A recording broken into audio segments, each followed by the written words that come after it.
Hello दोस्तों, स्वागत है आपका मेरे यूट्यूब चैनल जिसका नाम है एम ब्लॉग्स विक्की।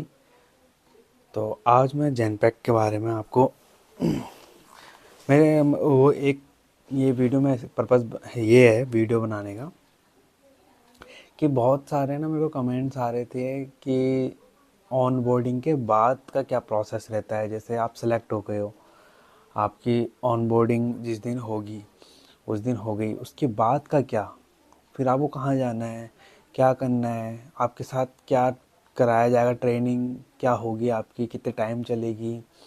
और मेरे पास ये भी काफ़ी मेरे सब्सक्राइबर्स ने ये कमेंट करा कि कंसेंट फॉर्म भरने के बाद आप कितने दिन में एक्सेप्ट कर सकते हो कि एक्सपेक्ट कर सकते हो कि आपको जो है बुला लिया जाएगा ऑन बोर्डिंग के लिए। ठीक है, तो क्योंकि कई बार होता है कि एचआर आपको जवाब नहीं देता है काफ़ी टाइम तक, जैसे एक हफ़्ता हो गया, ठीक है, तो जवाब नहीं दे रहा है। तो इस केस में आप क्या करें, ठीक है, और आप कितना एक्सपेक्ट कर सकते हैं कि कब तक आपके पास वो कॉल एचआर की तरफ से या मेल, ऑफिशियली मेल आ जाएगी कि आपकी इस दिन में ऑनबोर्डिंग है। तो देखो, मैं आपको पूरा इसमें बताऊंगा, पूरा डाउट आपके क्लियर हो जाएंगे।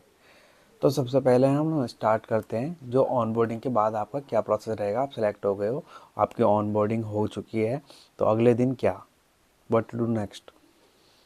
ओके, तो लेट्स टॉक अबाउट दिस।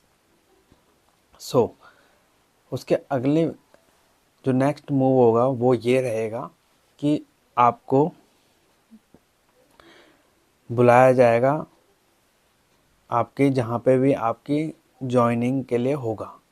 ठीक है, ऑनबोर्डिंग होती है इसकी नोएडा सेक्टर 135 स्टेलर में। बट जो जॉइनिंग होता है ना वो आपको सी व्यू में भी मिल सकता है, गुड़गांव लोकेशन के लिए भी मिल सकता है, जो भी आपका दिया होगा, जिस पर्पज़ से आपको पहले से पता होगा इंटरव्यू के टाइम में आपने किस लोकेशन के लिए दिया है। तो ठीक है, तो ये चीज़ होती है। और ये मैं बात कर रहा हूँ पूरे दिल्ली एनसीआर की, ठीक है, तो उनके बेस पे कर रहा हूँ। तो आपको नेक्स्ट मूव ये रहेगा कि आपको बुलाया जाएगा आपके जॉइनिंग वाले, जहाँ पे आपका ऑफिशियली जो है ऑफिस रहेगा। ठीक है, वहाँ पे आपको बुलाया जाएगा। उसके बाद आपका एक इंट्रोडक्शन मीट होगा आपकी मैनेजर के साथ, ठीक है, उसी दिन सेम डे पे। और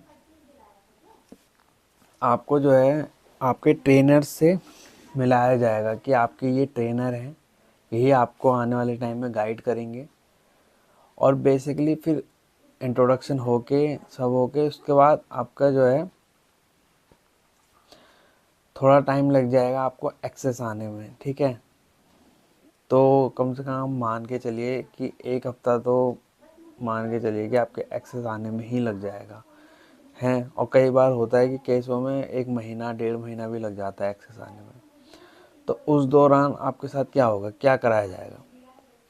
ठीक है, क्योंकि बिना एक्सेस के आपको प्रोडक्शन में या फिर एकदम ट्रेनिंग तो करवा नहीं सकते, है ना। जो प्रोडक्शन की वो भी ट्रेनिंग नहीं करा सकते, क्योंकि उसके लिए भी, ट्रेनिंग के लिए भी आपके पास थोड़ा एक्सेस चाहिए, तभी तो आप उस फील्ड पे, उस पे जा पाओगे, पेज पे, इंटरफेस पे। तो उस केस में उसमें आपको यही कराया जाएगा, जो ये आपका जो स्पैन चलेगा 1 महीना तक, ठीक है, या 1 महीना या 20-25 दिन, जितना भी चलेगा आपका, जब तक आपका स्टार्ट नहीं होता प्रोडक्शन का। उस केस में आपको कराया जाएगा जो मैंडेटरी ट्रेनिंग्स होती हैं, जैसे पोस्ट ट्रेनिंग आपने सुनी होगी अगर आप एक्सपीरियंस हो तो। पोस्ट ट्रेनिंग बेसिकली ये होती है कि कॉरपोरेट में अगर किसी लड़की के साथ कुछ भी मिसबिहेव होता है और वो लगाती किसी के ऊपर, तो वो पोस्ट ट्रेनिंग में उसमें आता है। ठीक है, और यही सेम लड़के के लिए भी होता है। ठीक है, ऐसा नहीं है कि सिर्फ लड़की ही लगा सकती है, तो लड़के भी कर सकते हैं। पर वो बात अलग है कि लड़के का इतना माना नहीं रखता, मतलब उतना अहमियत नहीं दी जाती उसे जितना लड़की के केस में दी जाती है। ठीक है, वो चीज़ है। और बाकी आपकी ट्रेनिंग होगी, जैसे आपसे आपके फील्ड से रिलेटेड ट्रेनिंग होगी आपकी। ठीक है, बहुत सिंपल सिंपल सी ट्रेनिंग होती है, आपको वीडियो देखती रहनी है, आगे बढ़ाते रहनी है और सीधा कुछ क्वेश्चंस होंगे लास्ट में वो देने हैं, ठीक है। और सब हो जाता है यार मैनेज, वहाँ पहुँचने की देर होती है ऑफिस, सब चीज़ मैनेज हो जाती है, ठीक है। ये कुछ सोचने की ये मत सोचना कि क्वेश्चन होंगे कैसे दोगे क्या होगा, सब हो जाएगा, पता भी नहीं चलेगा तुम्हें, ठीक है। तो अब आ जाते हैं कि ये ट्रेनिंग में कितना टाइम लग जाएगा, ठीक है। देखो हर फील्ड की अलग अलग ट्रेनिंग टाइम होता है, ठीक है। मेरे केस में तो 1.5 महीना लगा, उसके बाद प्रोडक्शन में डाल दिया है, ठीक है। 1.5 महीने बाद लाइव कर देते हैं वो। लाइव होता है कि आप सीधा प्रोडक्शन में आ गए हो, सीधा ही क्लाइंट से और जो भी प्रोसेस है सीधा आप अपने बलबूते पे कर रहे हो, ठीक है। वो चीज़ होती है लाइव। तो अभी तो मैं लाइव आ चुका हूँ, ठीक है। अब रही दूसरी बात जो आ रहा था मेरे पे कि आपको कंसेंट फॉर्म या फिर जब आप ट्रांसपोर्ट के लिए सब चीज़ दे देते हैं एंड कंसेंट फॉर्म फिल कर देते हैं, आपका सिलेक्शन हो गया है, उसके बाद आपके पास वो ऑफ़र इंटेंट भी आ गया है, तो उसके बाद आपकी ज्वाइनिंग कब तक होगी या कब तक आप एचआर आपको कॉल करेगी ज्वाइनिंग के लिए, ऑनबोर्डिंग के लिए, कब तक आपको बुलाया जाएगा। देखो सबसे पहले तो मैं ऑफ़र इंटेंट और ऑफ़र लेटर में डिफ्रेंशिएट कर देता हूँ, ठीक है। बहुत लोग जो होते हैं फ्रेशर्स ऑफ़र इंटेंट को ही ऑफ़र लेटर समझ लेते हैं। देखो ऑफ़र इंटेंट जो होता है ना, जो शुरू में आपको मिलेगा, ऊपर ही लिखा होता है, उसे देख लेना हेडिंग में जब आपका ऑफ़र इंटेंट आएगा, उसमें आपका सैलरी सब चीज़ मेंशन होगा, ठीक है। और उसमें डेट ऑफ ज्वाइनिंग भी आपकी बताई होगी कि इस डे पे डेट ऑफ ज्वाइनिंग है, ये सब है, ऑनबोर्डिंग इस डेट पे होगी, ठीक है। ये सब बताया जाएगा आपको उसमें। पर ऑफ़र इंटेंट ये होता है कि ऑफ़र इंटेंट आने के बाद वो कैंसिल भी हो सकता है, ठीक है। और दूसरी बात रही कि आपको इतना टाइम क्यों लग जाता है कंसेंट फॉर्म भरने के बाद भी, है ना। कंसेंट फॉर्म कुछ नहीं होता यार, कंसेंट फॉर्म होता है बस जो आप सब सिलेक्शन हो जाता है तो उसके बाद जो है आपको एक लिंक दिया जाता है, ठीक है। उसके अंदर जाके आपको भरना होता है, सब यस यस करना होता है कि उसमें लिखा होता है कि आप नाइट शिफ्ट के लिए कंफर्टेबल हैं, आप रोटेशन शिफ्ट के लिए कंफर्टेबल हैं, आपको कुछ प्रॉब्लम तो नहीं है, आप अगर वीकेंड पे बुलाएंगे या फिर तो आप कंफर्टेबली कर पाओगे, या फिर लॉन्ग आवर्स भी आप कर सकते हो कभी ज़्यादा काम आ गया तो, सब में आपको यस कर देना है, ठीक है। पर फिर भी एक नज़र मार लेना क्वेश्चन में क्या बोल रहा है वो, ठीक है। ये होता है कंसर्न। उसके बाद फिल करने के बाद आपको कितना टाइम बाद ऑनबोर्डिंग के लिए एचआर की तरफ से रिस्पॉन्स आएगा। तो सबसे पहली बात तो मैं ये क्लियर करता हूँ कि आपको इस टाइम लग क्यों रहा है इतना, है ना, कि एचआर इतना टाइम क्यों ले रहा है। तो एचआर इतना टाइम इसलिए लेता है कि उस बीच में जो टाइम स्पेन है उसमें आपका चल रहा होता है बीजीवी, ठीक है। अगर आप फ्रेशर हो तो आपका एड्रेस, आपका आधार कार्ड, आपके डॉक्यूमेंट्स, मार्कशीट, ये सब। अगर आप एक्सपीरियंस हो तो ये सब तो इंक्लूड है ही जो फ्रेशर के लिए। तो एडिशनल में ये हो जाएगा कि आपका जो एक्सपीरियंस होगा किसी भी कंपनी का, उसमें जाके या कॉल के थ्रू या मैनेजर में ऑफिशियल मेल करके थ्रू एचआर ये इन्फॉर्मेशन, बीजीवी वाले ये इन्फॉर्मेशन कलेक्ट करेंगे और एचआर तक पहुंचाएंगे कि ये बंदे का सब चीज़ सही है या फिर नहीं है, ठीक है।